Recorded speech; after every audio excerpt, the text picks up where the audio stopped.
Hey guys, today I'm going to be making a prop Plumbata. This is going to be for a rental going out today.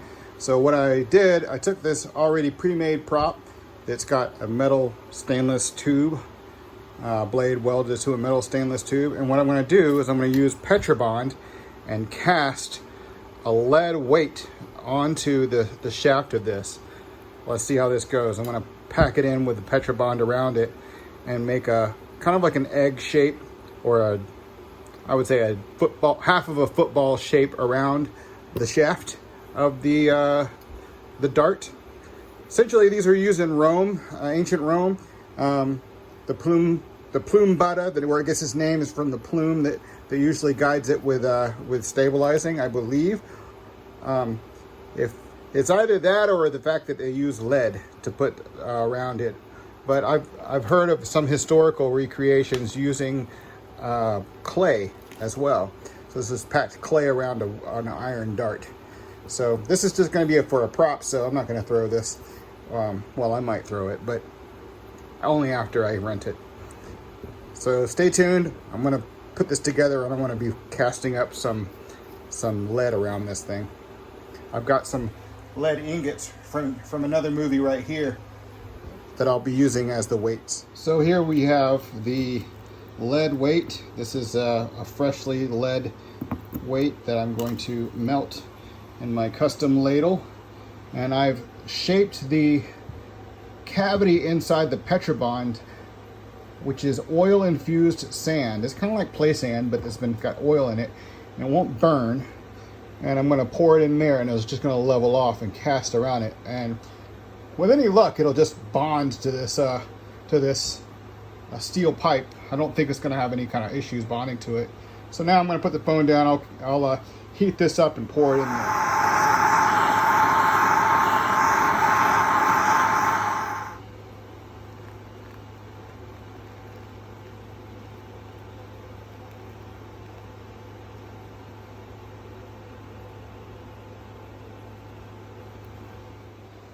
So there you have it. There was the pour. My hands are filthy from messing with the Petrobond, but that'll come off.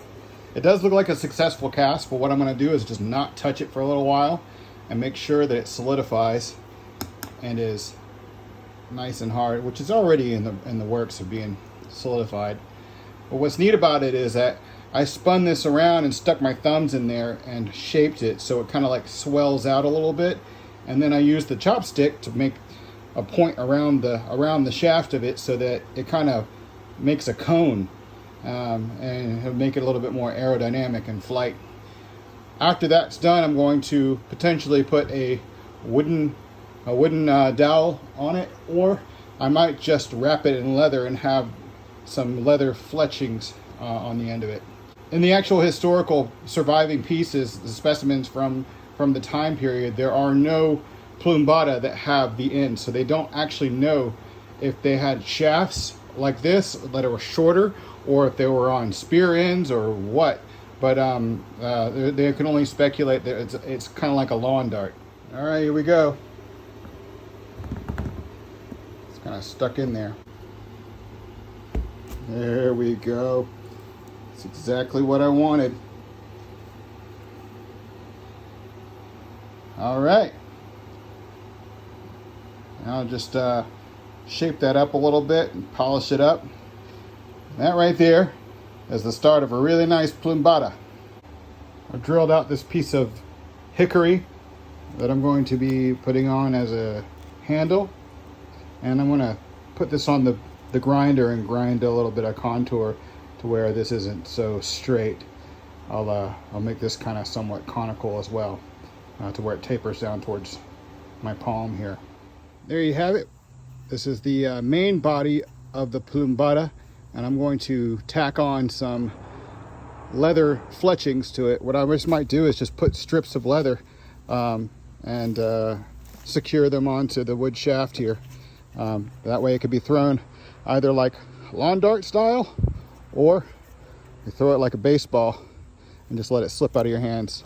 But the fletchings the guides, the flights will allow it to stabilize and give the business end first. This is what I figured out to do very last minute. I took some of my leather that I make Pilates straps out of, and I want to make a little Marvin the Martian skirt around it. And as you can see, I went through the top of each one, so hopefully when I bind it onto here with this wang I have, this leather thong, that it will kind of make a twist and make a where it could potentially spin in the air. And there you have it, ladies and gentlemen. There is my improvised Roman Plumbata going out for a rental just now. Let's go try it out. 1, 2. All right, here we go. So there is my reshaped Plumbata. I also put some imitation horsetail on it, and that should fly better, but I'm not even caring about how it flies. This is just a prop. There you go. There's my finished piece.